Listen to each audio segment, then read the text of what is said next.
بسم اللہ الرحمن الرحیم، شروع اللہ کے نام سے جو بڑا مہربان اور نہایت رحم والا ہے۔ الف لام میم احاسب الناس ان یترکوا ان یقولوا آمنا وهم لا یفتنون۔ کیا لوگوں نے یہ گمان کر رکھا ہے ان کے صرف اس دعوے پر کہ ہم ایمان لائے ہیں، ہم انہیں بغیر آزمائے ہوئے ہی چھوڑ دیں گے؟ یعنی یہ گمان صرف زبان سے ایمان لانے کے بعد بغیر امتحان لیے انہیں چھوڑ دیا جائے گا؟ صحیح نہیں، بلکہ انہیں جان و مال کی تکالیف اور دیگر آزمائشوں کے ذریعے جانچا پرکھا جائے گا، تاکہ کھرے کھوٹے کا، سچے جھوٹے کا اور مومن و منافق کا پتہ چل جائے۔ وَلَقَدْ فَاتَنَّا الَّذِينَ مِن قَبْلِهِمْ فَلَيَعْلَمَنَّ اللَّهُ الَّذِينَ صَدَقُوا وَلَيَعْلَمَنَّ الْكَاذِبِينَ۔ ان سے اگلوں کو بھی ہم نے خوب جانچا، یقیناً اللہ تعالیٰ انہیں بھی جان لے گا جو سچ کہتے ہیں، اور انہیں بھی معلوم کر لے گا جو جھوٹے ہیں۔ یعنی یہ سنت الہی ہے جو پہلے سے چلی آ رہی ہے، اس لیے وہ اس امت کے مومنوں کی بھی آزمائش کرے گا جس طرح پہلی امتوں کی آزمائش کی گئی۔ ان آیات کی شان و نزول کی روایت میں آتا ہے کہ صحابہ کرام رضی اللہ عنہما نے اس ظلم و ستم کی شکایت کی جس کا نشانہ وہ کفار مکہ کی طرف سے بنے ہوئے تھے، اور رسول اللہ صلی اللہ علیہ وآلہ وسلم سے دعا کی درخواست کی تاکہ اللہ تعالیٰ ان کی مدد فرمائے۔ آپ صلی اللہ علیہ وآلہ وسلم نے فرمایا کہ یہ تشدد و ایذا تو اہل ایمان کی تاریخ کا حصہ ہے۔ تم سے پہلے بعض مومنوں کا یہ حال کیا گیا کہ انہیں ایک گڑھا کھود کر اس میں کھڑا کر دیا گیا اور پھر ان کے سروں پر آرا چلا دیا گیا، جس سے ان کے جسم دو حصوں میں تقسیم ہو گئے۔ اسی طرح لوہے کی کنگھیاں ان کے گوشت پر ہڈیوں تک پھیری گئیں، لیکن یہ ایذائیں انہیں دین حق سے پھیرنے میں کامیاب نہیں ہوئی۔ صحیح بخاری کتاب الحدیث انبیاء باب علامت النبوۃ فی الاسلام، حضرت عمار، ان کی والدہ حضرت سمیہ اور والد حضرت یاسر، حضرت صہیب، بلال، مقداد وغیرہم رضوان اللہ علیہ اجمعین پر اسلام کی ابتدائی دور میں جو ظلم و ستم کے پہاڑ توڑے گئے وہ صفحات تاریخ میں محفوظ ہیں۔ یہ واقعات ہی ان آیات کے نزول کا سبب بنے، تاہم عموماً الفاظ کے اعتبار سے قیامت تک کے اہل ایمان اس میں داخل ہیں۔ ام حسب الذین یعملون السیئات ان یسبقونا ساء ما یحکمون۔ کیا یہ لوگ برائیاں کر رہے ہیں، انہوں نے یہ سمجھ رکھا ہے کہ وہ ہمارے قابو سے باہر ہو جائیں گے؟ یہ لوگ کیسی بری تجویزیں کر رہے ہیں، یعنی ہم سے بھاگ جائیں گے اور ہماری گرفت میں نہ آ سکیں گے۔ یعنی اللہ کے بارے میں کس ظن فاسد میں یہ مبتلا ہیں، جبکہ وہ ہر چیز پر قادر ہے اور ہر بات سے باخبر بھی، پھر اس کی نافرمانی کر کے اس کے مواخذہ و عذاب سے بچنا کیوں کر ممکن ہے؟ من کانا یرجو لقاء اللہ فإن اجل اللہ لآت وہو السمیع العلیم۔ جسے اللہ کی ملاقات کی امید ہو، پس اللہ کا ٹھہرایا ہوا وقت یقیناً آنے والا ہے، وہ سب کچھ سننے والا، سب کچھ جاننے والا ہے۔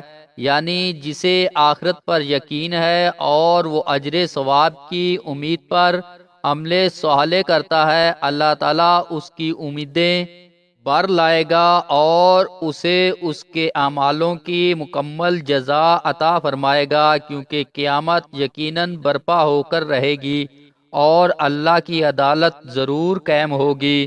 وہ بندوں کی باتوں اور دعاؤں کا سننے والا اور ان کے چھپے اور ظاہر سب اعمالوں کو جاننے والا ہے۔ اس کے مطابق وہ جزا و سزا بھی یقیناً دے گا۔ وَمَن جَاهَدَ فَإِنَّمَا يُجَاهِدُ لِنَفْسِهِ إِنَّ اللَّهَ لَغَنِيٌّ عَنِ الْعَالَمِينَ۔ اور ہر ایک کوشش کرنے والا اپنے ہی بھلے کی کوشش کرتا ہے، ویسے تو اللہ تعالیٰ تمام جہان والوں سے بے نیاز ہے۔ اس کا مطلب وہی ہے جو وَمَنْ عَمَلَ صَالِحًا فَلِنَفْسِهِ الجاسیہ 15 کا ہے، یعنی جو نیک اعمال کرے گا اس کا فائدہ اسی کو ہوگا، ورنہ اللہ تعالی تو بندوں کے افعال سے بے نیاز ہے۔ اگر سارے کے سارے متقی بن جائیں تو اس سے اس کی سلطنت میں قوت و اضافہ نہیں ہوگا، اور سب نافرمان ہو جائیں تو اس سے اس کی بادشاہی میں کمی نہیں ہوگی۔ الفاظ کے مناسبت سے اس میں جہاد مع الکفار بھی شامل ہے کہ وہ بھی من جملہ اعمال صالح ہی ہے۔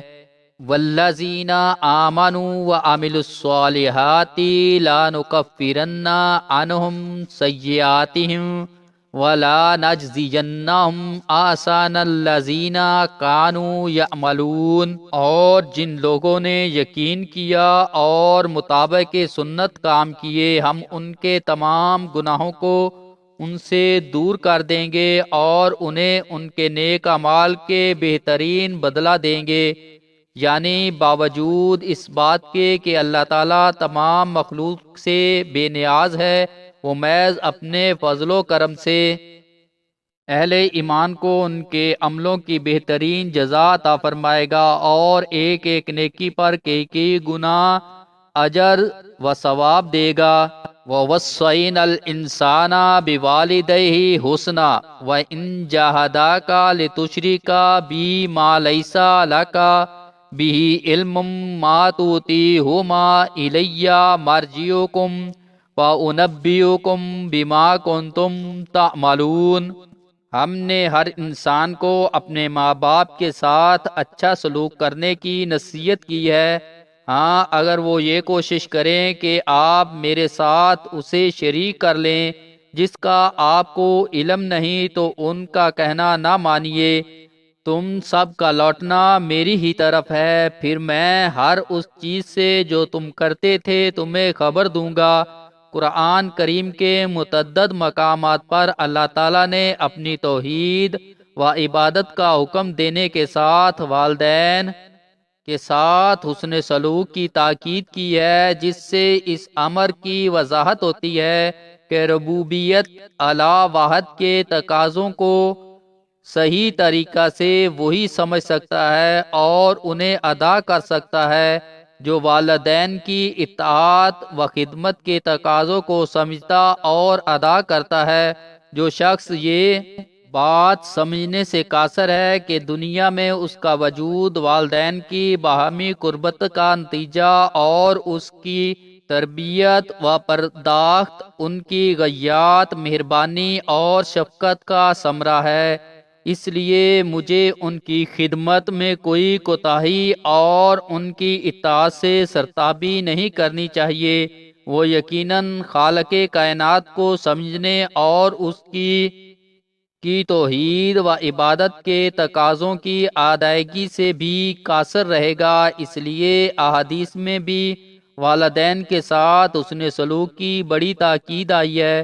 ایک حدیث میں والدین کی رضامندی کو اللہ کی رضا اور ان کی ناراضگی کو رب کی ناراضگی کا باعث قرار دیا گیا ہے، یعنی والدین اگر شرک کا حکم دیں اور اسی میں دیگر معاصی کا حکم بھی شامل ہے اور اس کے لیے خاص کوشش بھی کریں جیسا کہ مجاہدہ کے لفظ سے واضح ہے، تو ان کی اطاعت نہیں کرنی چاہیے، کیونکہ لا طاعت الاحد فی معاصیات اللہ تبارک و تعالی۔ مسند احمد 566۔ وَالصَّيْحَةَ طلابانی نمبر 179 اللہ کی نافرمانی میں کسی کی اطاعت نہیں۔ اس آیات کی شان و نزول میں حضرت سعد بن ابی وقاص رضی اللہ عنہ کا واقعہ آتا ہے کہ ان کے مسلمان ہونے پر ان کی والدہ نے کہا میں نہ کھاؤں گی نہ پیوں گی یہاں تک کہ مجھے موت آ جائے، یا پھر تو محمد صلی اللہ علیہ وآلہ وسلم کی نبوت کا انکار کر دے۔ بالآخر یہ اپنی والدہ کو زبردستی منہ کھول کر کھلاتے، جس پر یہ آیات نازل ہوئی۔ صحیح مسلم۔ ترمذی تفسیر سورۃ عنکبوت۔ والذین آمنوا وعملوا الصالحات لندخلنہم فی الصالحین، اور جن لوگوں نے ایمان قبول کیا اور نیک کام کیے انہیں میں اپنے نیک بندوں میں شمار کر لوں گا۔ یعنی اگر کسی کے والدین مشرک ہوں گے تو مومن بیٹا نیکوں کے ساتھ ہوگا، والدین کے ساتھ نہیں، اس لیے کہ گو والدین دنیا میں اس کے بہت قریب رہے ہوں گے لیکن اس کی محبت دینی اہل ایمان ہی کے ساتھ تھی۔ المراء ما من احبا کے تحت و زمرائے صالحین میں ہوگا۔ وَمِنَ النَّاسِ مَن يَقُولُ آمَنَّا بِاللَّهِ فَإِذَا أُوذِيَ فِي اللَّهِ جَعَلَ فِتْنَةَ النَّاسِ كَعَذَابِ اللَّهِ وَلَئِن جَاءَ نَصْرٌ مِّن رَّبِّكَ لَيَقُولُنَّ إِنَّا كُنَّا مَعَكُمْ اَوَلَيْسَ اللَّهُ بِعَلَّامٍ بِمَا فِي صُدُورِ الْعَالَمِينَ۔ اور بعض لوگ ایسے بھی ہیں جو زبانی کہتے ہیں ہم ایمان لائے ہیں، لیکن جب اللہ کی راہ میں کوئی مشکل آن پڑتی ہے تو لوگوں کو ایجاد ہی کو اللہ تعالیٰ کے عذاب کی طرح بنا لیتے ہیں۔ ہاں اگر اللہ کی مدد آ جائے تو پکار اٹھتے ہیں کہ ہم تو تمہارے ساتھی ہی ہیں۔ کیا دنیا جہان کے سینوں میں جو کچھ ہے اس سے اللہ تعالیٰ دانا نہیں؟